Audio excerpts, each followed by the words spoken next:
नमस्कार मित्रों, सीधी बात में आज हमारे साथ भारतीय जनता पार्टी के जिले के महामंत्री और अंतिम पंक्ति के व्यक्ति की चिंता करने वाले, छोटे से छोटे कार्यकर्ताओं से संवाद रखने वाले, सबकी चिंता करने वाले ऐसे आदरणीय महेश जी उमरैया, जिला महामंत्री भारतीय जनता पार्टी हमारे साथ हैं। हम उनका हार्दिक स्वागत करते हैं।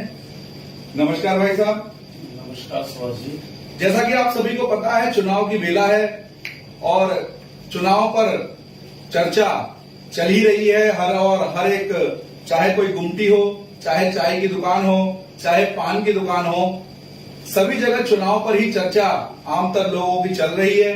फेसबुक भी ऐसा माध्यम है और अन्य माध्यमों से, सोशल मीडिया के माध्यमों से भी लोग चुनाव पर बातचीत कर रहे हैं। हम भी ये चाहते हैं कि जो लोग जमीन से उठे हुए हैं, जिन्होंने राजनीति को बहुत बारीकी से देखा है, ऐसे लोगों से हम बात करें ताकि हम लोगों के जहन में जो सवाल है उनके जवाब हमें मिल सके कि हम मतदान करते हैं तो किस पार्टी के लिए करें, क्यों करें, उन कारणों का जवाब हमें मिल सके। इसी तारतम्य में हमने पहले भी 2 इंटरव्यू किए थे और ये हमारा तीसरा इंटरव्यू है, जो कि ऐसे जमीन से जुड़े हुए व्यक्ति का इंटरव्यू हम ले रहे हैं जिन्होंने बहुत छोटे लेवल से मतदान केंद्र स्तर से राजनीति की शुरुआत की और आज वो जिले के महामंत्री हैं। उनके पास बड़े बड़े नेताओं के साथ कार्य करने का अनुभव है। ऐसे महेश उमरैया जी से मैं पहला सवाल करूंगा, भाई साहब, इतने कालखंड आपको समय बहुत हो गया भारतीय जनता पार्टी के लिए कार्य करते हुए, अन्य पार्टियों से भी कहीं ना कहीं हम लोग चूंकि अपनी पार्टी में काम करते हैं तो अन्य पार्टियों से भी हमारी वार्तालाप होती है, उन लोगों के क्रियाकलाप हम देखते हैं। क्या डिफरेंस आपको लगता है भारतीय जनता पार्टी और अन्य दलों में है?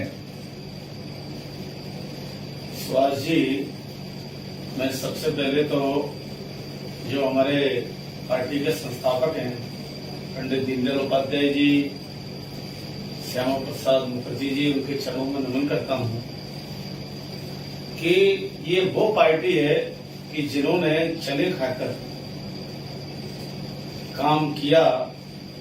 और उस जमाने में वो कहावत है कि हम कहते हैं कि रेगिस्तान में से पानी निकालने का काम किया, बंजर खेत को जोतने का काम किया, उसमें बीज बोया और जब वो बीज फूटा तो पेड़ लगा और पेड़ लगा तो फल आए। आज तो हम फल खाते हैं। तो वो पार्टी है भारतीय जनता पार्टी सुभाष जी कि ये पार्टी का एक, हम लोग कहते हैं कि ये कोई पार्टी नहीं, ये परिवार है और ये कोई संस्था नहीं, संस्कार है। तो ये हमारी 1-2 लाइनें हैं, इसमें सारी चीजें आ जाती हैं। तो ये परिवार भाव से भारतीय जनता पार्टी को हम देखते हैं। अन्य दलों में ऐसा नहीं होता है। जो आपने मुझसे सवाल किया तो ये 2 लाइनों में सारा सार है, क्योंकि ये परिवार भाव से ये पार्टी है और ये पार्टी परिवार भाव से आज इस मुकाम तक पहुंची है। यही एक सबसे बड़ा कारण है जो मैंने आपको बता दिया। बहुत धन्यवाद भाई साहब। एक सवाल मैं आपसे करना चाहूंगा, क्योंकि आप भारतीय जनता पार्टी से शुरू से जुड़े हो, ग्वालियर से आप बिलोंग करते हो, पूरे संभागीय क्षेत्र में आपके दौरे होते हैं, अन्य चुनाव में भी जब उपचुनाव होते हैं आप सभी जगह जाते हैं। विशेषकर चंबल में ये चुनाव केंद्रित है। चंबल एक बड़ा हिस्सा, चंबल के बड़े हिस्से में चुनाव हो रहा है। अन्य सीटें भी है, निमाड़ की तरफ भी सीटें हैं हमारी, लेकिन चंबल मुख्य इसका केंद्र है और चंबल के इस केंद्र में केंद्रीय मंत्री नरेंद्र सिंह तोमर जी का बड़ा हस्तक्षेप है और उनका बड़ा प्रभाव है इस क्षेत्र में। तो आप उनको किस दृष्टि से देखते हैं कि वो किस तरीके से इस चुनाव में महत्वपूर्ण भूमिका निभा रहे हैं, उसके बारे में भी आपसे जानना चाहेंगे। माननीय नरेंद्र सिंह तोमर साहब एक कार्यकर्ता से, उन्होंने बाढ़ के कार्यकर्ता से प्रारंभ किया अपना जीवन और आज इस मुकाम पर वो पहुंचे हैं। हमने विगत लंबे अरसे से देख रहे हैं कि वो एक बाढ़ के कार्यकर्ता रहे, उसके बाद बाढ़ के अध्यक्ष बने, उसके बाद में वो पार्षद बने, उसके बाद वो विधायक बने और उसके बाद वो सांसद बने, राज्यसभा सांसद बने, आज केंद्रीय मंत्री हैं।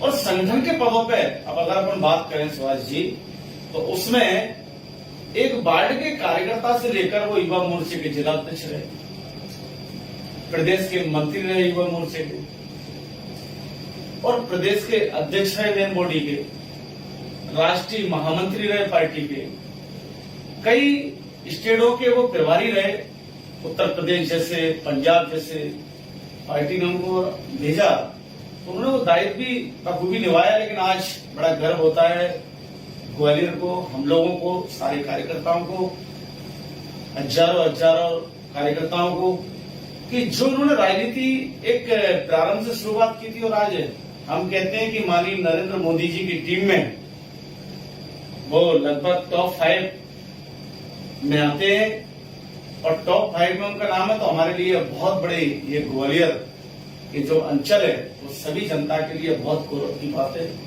ये हमारे माननीय प्रधानमंत्री जी अटल बिहारी वाजपेयी जी, चूंकि वो भी ग्वालियर से थे तो हमें गर्व होता था, आज वो हमारे बीच में नहीं है। राजमाता जी जिन्होंने जनसंघ से लेके इस पार्टी को, जिस पेड़ जो लगाया राजमाता जी ने, वो पेड़ को इतना बड़ा आज वो खड़ा कर गई कि आज हम लोग फल खा रहे हैं, आज वो भी इस दुनिया में नहीं। तो मानिए ऐसे कई लोगों ने हमारे जब आपसे कहा मैंने कि रेगिस्तान में से पानी निकालने का काम, बंजर खेत को जोतने का काम किया है, इसमें भागीदारी माननीय नरेंद्र सिंह तोमर साहब की भी है, ये मैं आपसे कहना चाहता हूं। तो नरेंद्र सिंह तोमर साहब का लगाव युवाओं से,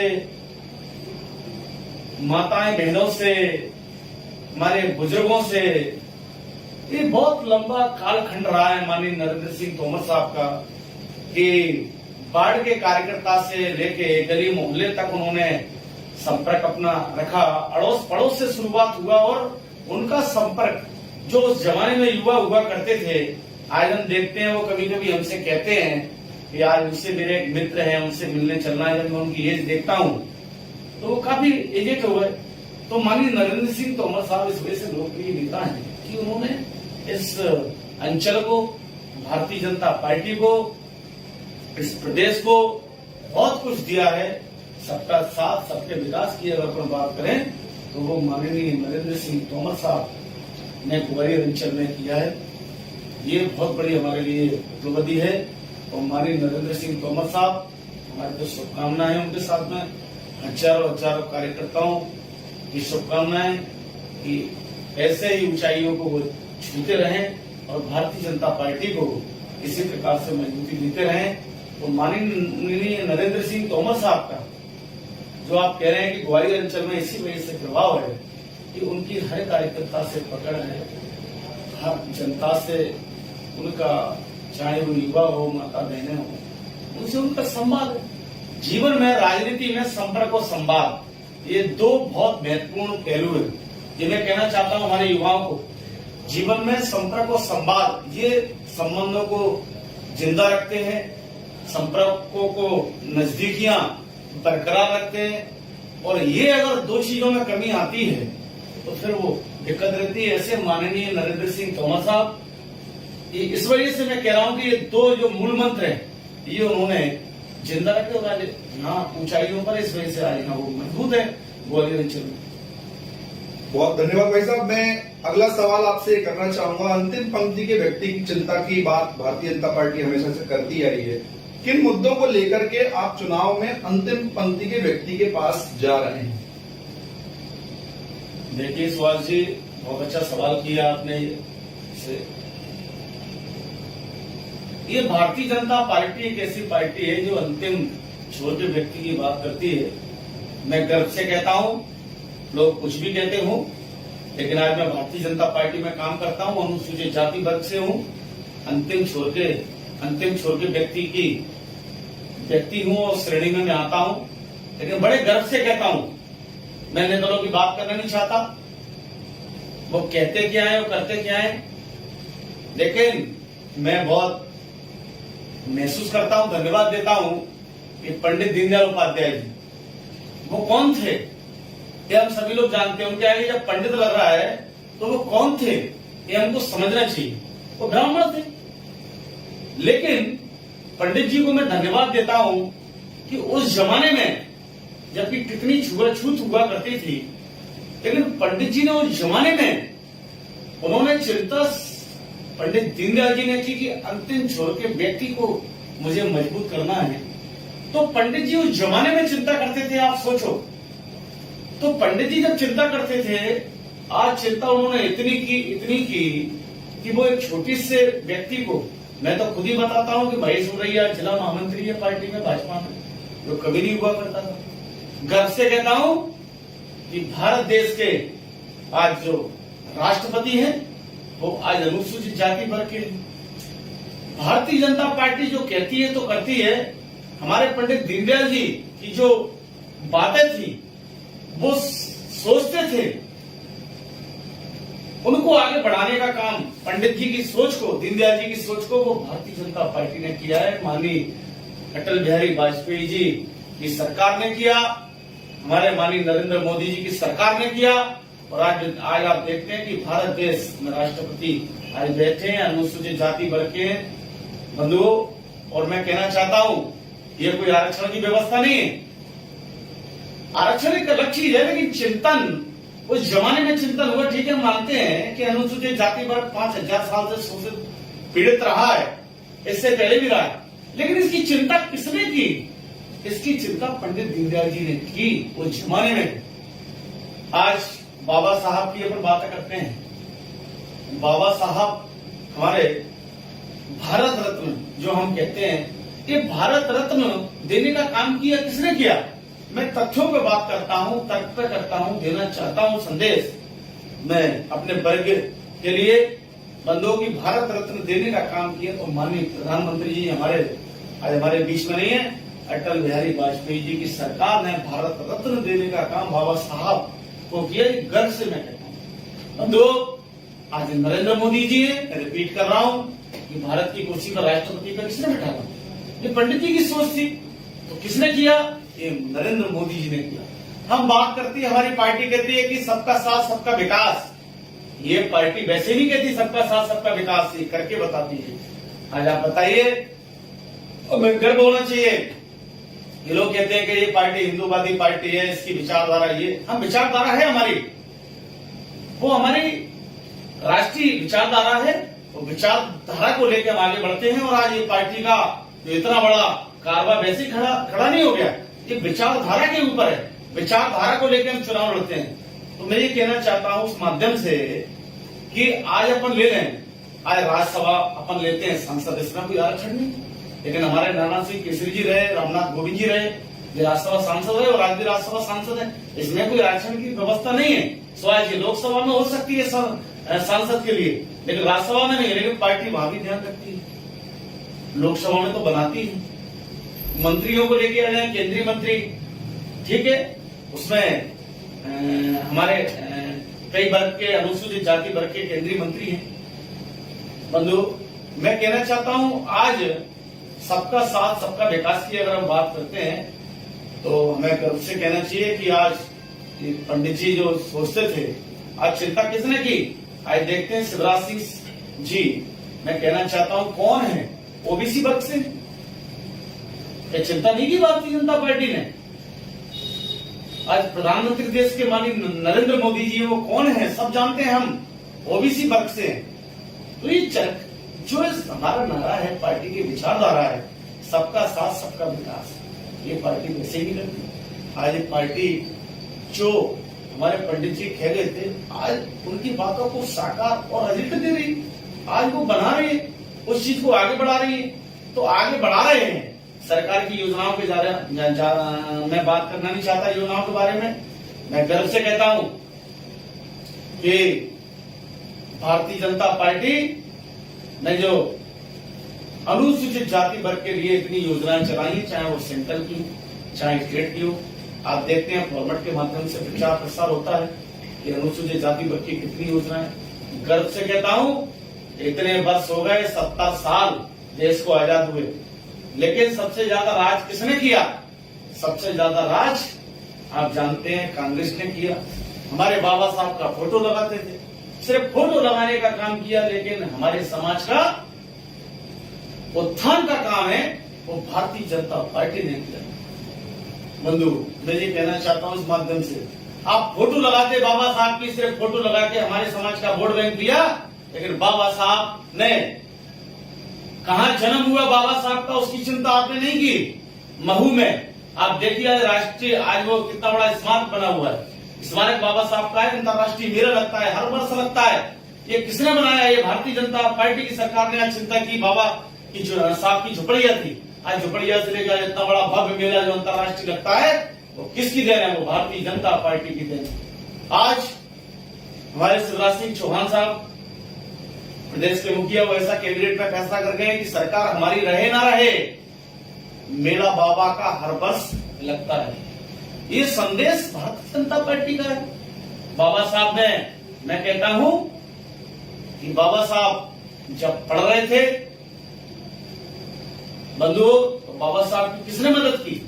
आज हम आम्बेडकर जो नाम लगाते हैं बाबा साहब, वो कौन थे जिसने बाबा साहब को पढ़ाया, जो मदद की बाबा साहब की? बाबा साहब उनके घर में रहे, वो ब्राह्मण समाज के थे। बंधुओं, लोग बरगलाते हैं, हमको इतिहास पता होना चाहिए, तुम्हारे पास तर्क होना चाहिए, लोग गुमराह करते हैं। मैं कहना चाहता हूं और गर्व से कहता हूं कि बाबा साहब की मदद किसने की? वो ब्राह्मण टीचर थे, उन्होंने मदद की बाबा साहब की। राजा थे, छत्री थे, वो बाबा साहब को विदेश जो पढ़ाई के लिए भेजा, वो किसने भेजा? वो छत्री थे। बंधुओं, क्या ये बात को हमको ध्यान नहीं रखना चाहिए? हमको कोई ऐसी बात नहीं करना चाहिए जिससे लोग अनाप शनाप बातें करते हैं। हम तो तर्क की बात करते हैं कि भारतीय जनता पार्टी ने बाबा साहब के लिए क्या किया। मैं कहना चाहता हूं, बाबा साहब ने संविधान लिखा, अली ताजपुर रोड, वहां किसने चिंता की? वो कोठी थी जिंदल परिवार की। माननीय प्रधानमंत्री जी हमारे उस समय अटल बिहारी वाजपेयी जी थे, 40 करोड़ रुपए की वो जिंदल परिवार से कोठी खरीदी और आज बहुत बड़ा करोड़ों रुपए का आप जाइए 26 अली ताजपुर रोड दिल्ली में है, आप देखिए कितना बड़ा स्मारक बना है, करोड़ों रुपए का। तो बाबा साहब के ऐसे 5 तीर्थ स्थल हैं जिनकी चिंता हमें दिल्ली जाना नहीं चाहता, जन्म से लेके लंदन में भी पड़े, तो लंदन में किसने चिंता की? हमारे महाराष्ट्र के तत्कालीन मुख्यमंत्री थे हमारे देवेंद्र फडणवीस जी, आज नहीं है, सरकार वहां दूसरी है, लेकिन उस समय वो थे, उन्होंने वहां उस समय नितिन गडकरी जी जो आज केंद्रीय मंत्री हैं, मैं कहना चाहता हूं उस समय स्टेट में वो पीडब्ल्यूडी मंत्री सुभाष जी हुआ करते थे। उन्होंने बाबा साहब का नागपुर में बहुत बड़ा स्मारक बनवाया। ये हमको भूलना चाहिए क्या? ये चिंता किसने की? आज बाबा साहब का नागपुर वहां जहां अंतिम आप जानते हैं बंधुओं, मैं कहना चाहता हूं, यही देता हूं क्योंकि ये बताना चाहिए कि बाबा साहब का जब अंतिम संस्कार हुआ था तो ये वही कांग्रेसी हैं, ये वही लोग हैं जिन्होंने बाबा साहब का अंतिम संस्कार दिल्ली में नहीं होने दिया। अरे हमारे बाबा साहब का यहाँ हमारे महापुरुष हैं, पार्टी के वरिष्ठ नेता हैं, कहाँ संस्कार होता है? अंतिम संस्कार आप सभी लोग जानते हैं, राजपथ पर जो स्थान बना है, लेकिन हमारे बाबा साहब का संस्कार ये कांग्रेस ने नहीं होने दिया। बाबा साहब के लिए अंतिम संस्कार समुद्र किनारे बाबा साहब को लाया गया जब उनका अंतिम संस्कार हुआ। तो बंधुओं, ये हमारे अनुसूचित जाति वर्ग को कभी नहीं भूलना चाहिए। कई चीजें भारत रत्न की मैं बोल चुका हूं, इतनी चिंता आप करते थे तो भारत रत्न दे देते ना, 70 साल में नहीं दे पाए बाबा साहब को। देश आजाद हुआ, आपने इतना बड़ा शासन चलाया केंद्र में और स्टेट में, लेकिन जब अनुसूचित जाति वर्ग की आप बात करते हैं, तथ्यों के आधार पर आप आइए, मैं तथ्यों के आधार पर बात करता हूं, तर्क पे बात करता हूं। इस माध्यम से कहना चाहता हूं कि जो बरगलाने की चीजें हैं, लोग बरगला रहे हैं कि आरक्षण खत्म हो जाए। बंधुओं, आरक्षण कभी भी हमारे माननीय नरेंद्र मोदी जी, हमारे शिवराज सिंह चौहान जी, भारतीय जनता पार्टी कभी नहीं चाहती कि आरक्षण खत्म हो जाएगा, क्योंकि ये पार्टी सबका साथ सबका विकास की जब बात करती है तो सबका विकास आप देख रहे हैं, चाहे वो एससी वर्ग का हो, चाहे वो एसटी वर्ग का हो, चाहे वो ओबीसी वर्ग का हो, चाहे वो सामान्य वर्ग का, हम सब समाज को लेकर चलती है ये पार्टी, जब यहां तक पहुंची। और आज सब समाज को लेकर नहीं चलती तो आज इस मुकाम पे नहीं पहुंचती।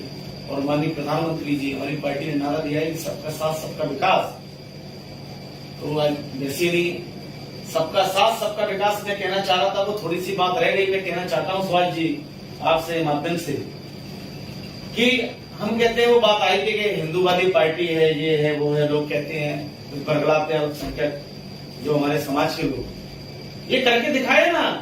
हमारे प्रधानमंत्री अटल बिहारी वाजपेयी जी ने अब्दुल कलाम साहब को राष्ट्रपति बनाया।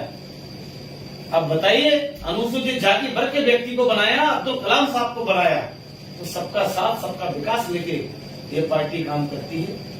ये वैसे ही नहीं है कि कहा कुछ किया कुछ, लेकिन भारतीय जनता पार्टी एक ऐसी पार्टी है, मैं कहना चाहता हूं कि बंधुओं, सभी अनुसूचित जाति वर्ग के व्यक्तियों को, सभी अपने भाइयों को, सब समाज को मैं संदेश देना चाहता हूं कि भारतीय जनता पार्टी एक ऐसी पार्टी है जो सबको लेके चलती है। आप देखिए, संगठन में मैं एक जरा सा सुभाष जी आपको और बता दूं कि भारतीय जनता पार्टी में ये एक मंडल का महामंत्री हमारा बनता है। ये जनरल पोस्ट है, कोई आरक्षण का विषय नहीं है, इसमें नहीं है, लेकिन पार्टी चिंता करती है ना, पंडित जी के बातों को आगे बढ़ा रही है, बहुत चीजें कहने को। लेकिन मैं एक छोटी सी बात मुझे ध्यान आ गई कि जनरल बॉडी में महामंत्री मंडल से लेके जिले में ये भाई महेश उमरैया बैठा है, पहली बार बना है, किसने चिंता की? ये चिंता भाजपा ने की। यहाँ कोर कमेटी का मेंबर होता है महामंत्री, चाहे मंडल में हो, चाहे जिले में हो, चाहे प्रदेश में हो। हमारे मनोहर ऊंटवाल जी थे, कौन थे? वाल्मीकि समाज से थे, उनको सांसद भी बनाया, प्रदेश का महामंत्री बनाया। लाल सिंह आरजी आज हमारे बीच में, वो प्रदेश के महामंत्री बने जनरल बॉडी के। तो हमारे आज थावरचंद गहलोत जी हैं, वो केंद्रीय मंत्री हैं। आज हमारे सेंट्रल में भी महामंत्री हैं, आज दुष्यंत कुमार गौतम जी, वो कौन है? वो हमारे अनुसूचित जाति वर्ग की। तो ये पार्टी ने लेके, और आप देखते हैं कि प्रदेश अध्यक्ष भी सत्यनारायण जटिया साहब को बनाया, तो कौन थे आप जानते हैं? अनुसूचित जाति वर्ग के। राष्ट्रीय अध्यक्ष बंगारू लक्ष्मण जी पार्टी ने बनाया, मुझे ध्यान आ गया, वो कौन थे? हमारे अनुसूचित जाति वर्ग के। बंधु, बताने के लिए भंडार है, क्योंकि भंडार उनके पास रहता है जो करते हैं। अब वो बताएं क्या? क्योंकि उन्हें 70 साल से वो नहीं कर पाए, हमको मौका नहीं मिला, भारतीय जनता पार्टी को मौका नहीं मिला, मौका कम मिला, ज्यादा करके बताया। जिनको ज्यादा मौका मिला था वो करके नहीं बता पाए, तो उनको कुछ कहने के लिए है नहीं है सवाल जी। तो मैं कहना चाहता हूं कि भारतीय जनता पार्टी को आप बिल्कुल निसंकोच अनुसूचित जाति वर्ग के भाइयों बहनों से कहना चाहता हूं, दिल खोल के भारतीय जनता पार्टी को आप ग्वालियर अंचल में, चंबल की हेडक्वार्टर है ग्वालियर, तो मैं संदेश देना चाहता हूं कि भारतीय जनता पार्टी को भारी भारी बहुमत से आप विजय बनाइए।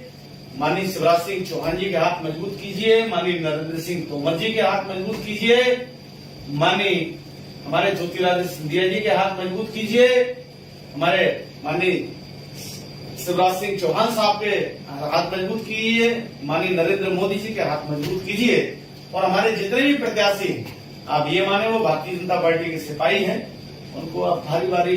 बंधुओं, कम समय है, समय कम है अपने पास, लेकिन ये समय फिर नहीं आएगा।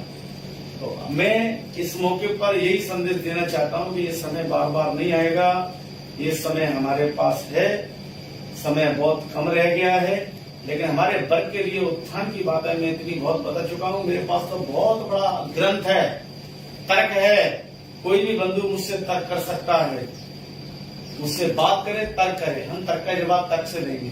हमारे संस्कार नहीं है कुतर्कों का, हम तर्क देते हैं, तर्क की बात करते हैं, तो तर्कों के आधार पर कोई भी मुझसे बात करे। बंधुओं, भारतीय जनता पार्टी ने हमारे वर्ग के लिए, अनुसूचित जाति वर्ग के लिए बहुत किया है, सब समाज के लिए किया है। उन्हें मैं एक बार बहुत बहुत आपसे निवेदन करता हूं कि भारी भारी मतों से आप विजय बनाइए, भारतीय जनता पार्टी को जिताइए। और सुभाष जी, आपको भी, आपकी टीम को बहुत बहुत धन्यवाद देता हूं। एक और प्रश्न भाई साहब हम आपसे करना चाहेंगे। ग्वालियर पूर्व विधानसभा से मुन्ना लाल गोयल जी चुनाव लड़ रहे हैं। पिछली बार भी भाई साहब चुनाव लड़े थे यहाँ से, और हर वर्ग ने उनको सराहा था और उनको मतदान किया, और इस बार भी वही मतदान उसी प्रकार से होगा। भारतीय जनता पार्टी से वो प्रत्याशी हैं, पहले वो कांग्रेस से प्रत्याशी थे। कांग्रेस पार्टी एक जो षड्यंत्र कर रही है समाज को बांटने का, उस पर आपने बहुत अच्छी बातें कही। फूल सिंह बरैया जी जैसे व्यक्ति को टिकट देना, जो पहले भी महिलाओं के अपमान कर चुके हैं, उनके बयान महिलाओं के अपमानित वाले बयान भी आ रहे हैं, उनके समाज को बांटने वाले बयान भी आ रहे हैं, डीएनए तक पहुंच गए हैं। मतलब आप बात कर रहे हैं अंतर के बारे में बात कर रहा हूं, भारतीय जनता पार्टी का सिपाही बात कर रहा है, आप हमारे पार्टी के सिपाही हैं, पार्टी के मजबूत स्तंभ हैं, आप बात कर रहे हैं जोड़ने की, और कहीं ना कहीं कांग्रेस जिनको भी पकड़ के लाती है, ढूंढ के लाती है, वो बात करते हैं तोड़ने की। ये बहुत अच्छा विषय आपने हमारे साथ रखा, इसके लिए मैं आपको धन्यवाद देना चाहता हूं।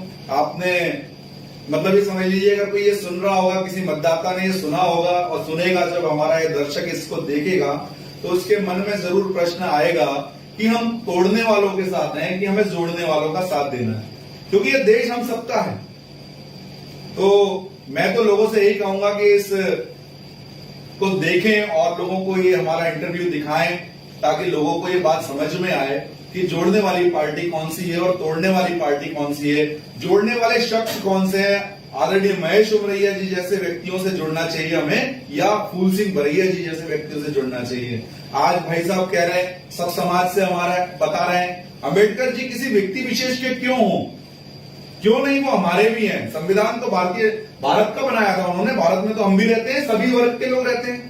तो एक वर्ग विशेष से खींच करके उनको ले जाना कांग्रेस काम कर रही है, और भारतीय जनता पार्टी उनको सर्वहारा का बताने का और उनको उस तरीके से पूजने का काम कर रही है, और एक संकीर्णता की तरफ ले जा रही है कांग्रेस आदरणीय बाबा साहब को। वो भी एक चिंता का विषय है। लोग उस बारे में, कई लोग आ जाते हैं बरगलाने में, जो पढ़े लिखे नहीं है, अभी नहीं वो मेन लाइन में जुड़ पाए, मेन स्ट्रीम पे आ नहीं पाए। हम सबको यही चिंता करनी चाहिए कि अंतिम पंक्ति तक ये बात पहुंचे।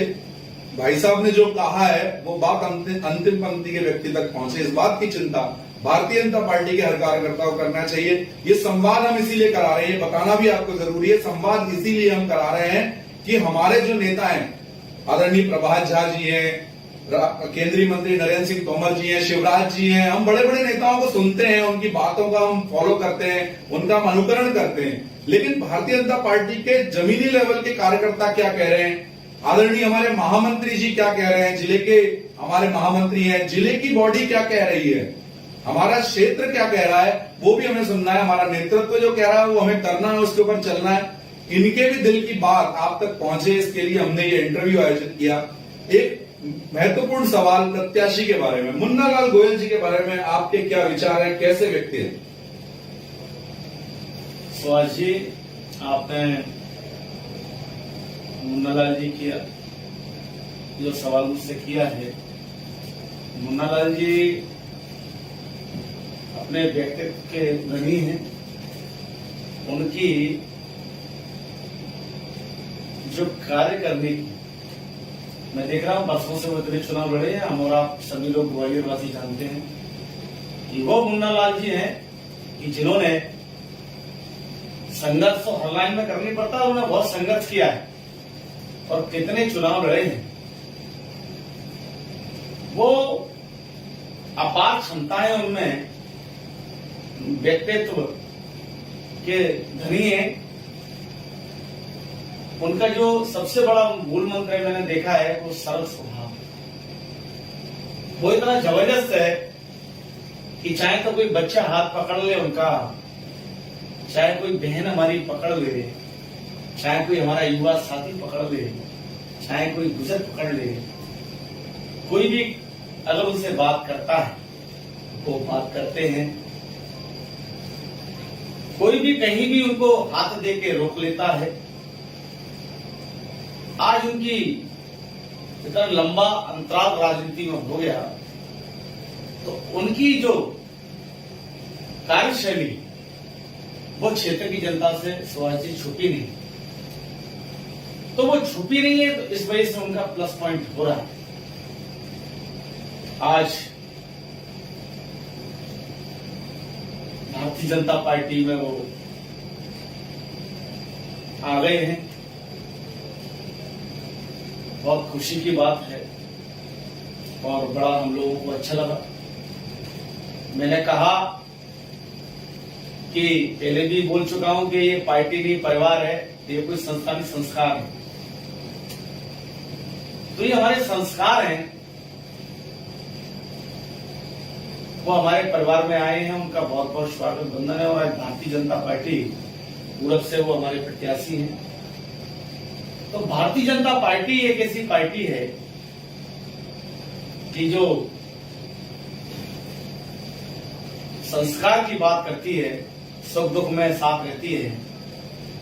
तो मुन्नालाल जी वो हमारे संस्कारों से, हमारी विचारधारा से, राष्ट्र प्रेम से उनको अच्छा लगा कि ये पार्टी की विचारधारा है। वो विचारधारा को लेके हमें ऐसा लगता ही नहीं है कि मुन्नालाल जी नए आए हैं। हमें तो उनकी कार्यशैली ऐसी लगती है कि हमारे पुराने बहुत पारिवारिक, हमारे परिवार के सदस्य हैं, भारतीय जनता पार्टी के परिवार के सदस्य। लेकिन आज सुभाष जी हमको अच्छा लगा। इस वजह से बंधुओं मैं कहना चाहता हूं कि उनकी जो कार्यशैली है वो उनका व्यक्तित्व है, वो उनका धन है, इसको हम कहते हैं कि अनमोल धन है, उसका कोई मोल नहीं। तो वो अनमोल धन ही हमारे प्रत्याशी को, आदरणीय मुन्नालाल गोयल जी को भारी भारी मतों से मैं विश्वास के साथ कहता हूं। सुभाष जी, मैं घूम रहा हूं ग्वालियर जिले में, पूरे में घूम रहा हूं, अनुसूचित जाति वर्ग की बस्तियों में घूम रहा हूं। गर्व से कहता हूं कि अनुसूचित जाति वर्ग का वोट हमारे मुन्नालाल गोयल जी को मिलेगा और वो भारी भारी बहुमत से जीतेंगे। इसमें कोई शंका, कोई शक नहीं है। हम और आप लगेंगे। हमारा कार्यकर्ता सिपाही है, जहां अगर खड़ा हो जाए पहरेदार के रूप में, जिस गली में, जिस मोहल्ले में वो गली मोहल्ला भाजपा में हो जाती है, ये भारतीय जनता पार्टी है। और वो हमारा सिपाही, कुछ महेश मुरैया भी सिपाही है, सुभाष शर्मा जी भी सिपाही है, शिवराज सिंह चौहान जी भी सिपाही है, माननीय नरेंद्र सिंह तोमर जी भी सिपाही है, ज्योतिरादित्य सिंधिया जी भी सिपाही है, हमारे मुन्नालाल जी भी सिपाही हैं। तो ये सिपाहियों की मेहनत से नरेंद्र मोदी जी भी हमारे सिपाही हैं। ये भारतीय जनता पार्टी में ही कि हमारे यहाँ सिपाही से सफर शुरू होता है और कहां तक जाता है मैं ज्यादा नहीं कहना चाहता। भारतीय जनता पार्टी कहती है, वो करती है। यहाँ आप जानते हैं, जो बिल्कुल नीचे तबके का व्यक्ति रहता है, वो पता नहीं कब मुख्यमंत्री बन जाए, कब प्रधानमंत्री बन जाए, कब प्रदेश अध्यक्ष बन जाए, कब राष्ट्रीय अध्यक्ष बन जाए। ये भारतीय जनता पार्टी है। हमारे मुन्नालाल जी के साथ भारतीय जनता पार्टी का पूरा कारवां लग चुका है और भारी भारी ऐसे व्यक्तित्व के धनी मुन्नालाल गोयल जी। बंधुओं, मैं कहना चाहता हूं कि भारी भारी मतों से आप मुन्नालाल गोयल जी को जिताइए और क्षेत्र का विकास आप देखिए। लश्कर पूरब में चाहे ग्वालियर की बात हो, और आप जानते हैं कि ग्वालियर का विकास किन की सरकारों में हुआ है, मुझे कहने की जरूरत नहीं।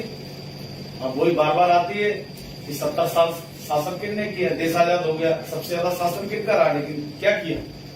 भारतीय जनता पार्टी। तो हम जो चुनाव लड़ रहे हैं वो हमारी विचारधारा है, हमारा विकास है। अगर आज शहर का विकास हो, प्रदेश का विकास हो, देश का विकास हो, तो भारतीय जनता पार्टी ने ठाना है और उसको ऊंचाइयों पर ले जाकर वो विकास, सबका साथ सबका विकास जो बात करते हैं वो भारतीय जनता पार्टी ने किया, उसको लेके हम आगे बढ़ रहे हैं और भारी भारी मतों से हम चुनाव जीतेंगे। मुन्नालाल गोयल जी हमारे भारी भारी मतों से, हजारों मतों से सुभाष जी वो विजय होंगे। मैं फक्र से बात करता हूँ। बहुत बहुत धन्यवाद सुभाष जी। बहुत बहुत धन्यवाद भाई साहब, आपने बहुत अच्छी बात कही। यहाँ पर मुन्नालाल जी और सतीश सिकरवार जी के बीच में मुकाबला है।